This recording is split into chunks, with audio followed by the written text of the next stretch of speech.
Bandura ইউনিয়নের সাবেক chairman এবং আওয়ামী লীগ নেতা এবং নবাবগঞ্জ থানা আওয়ামী লীগের সভাপতি হুমায়ুন কবিরকে গত রাতে বান্দুরা হাসনাবাদ এলাকা থেকে একটি বাড়ি থেকে গ্রেপ্তার করা হয়।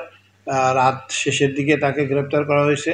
তার বিরুদ্ধে বৈষম্য বিরোধী ছাত্র আন্দোলনের বেশ কয়েকটি মামলা রয়েছে এবং আরও কিছু মামলা তদন্তাধীন আছে।